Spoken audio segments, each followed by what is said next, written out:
आपण पाहत आहात आदर्श भारत न्यूज 24।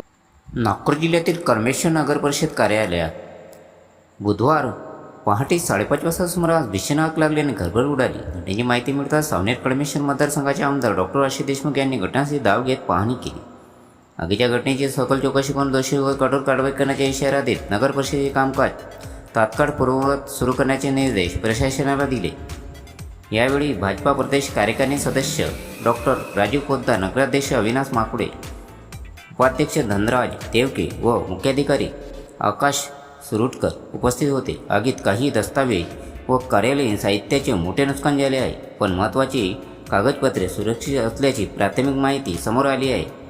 आगीची माहिती मिळताच नगर परिषद करमेश्वर बामणीचे अग्निशामक पथक त्वरित घटनास्थळी दाखल झाले व आगीवर नियंत्रण मिळवण्याचा पुरेपूर प्रयत्न केला। तसेच मोहोपा, सावनेर व वाडी येथील अग्निशामक दलाच्या गाड्याही घटनास्थळी दाखल झाल्या, त्यामुळे आगीवर वेळेत नियंत्रण मिळवणे शक्य झाले।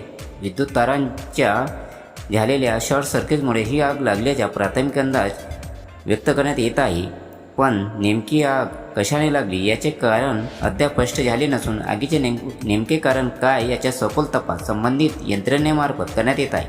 आदर्श भारत न्यूज 24 करिता प्रतिनिधी किशोर गणवीर, नागपूर। ताज्या बातम्या आणि घडामोडीसाठी पाहत राहा आदर्श भारत न्यूज 24। चॅनलला लाईक, शेअर आणि सबस्क्राईब करा।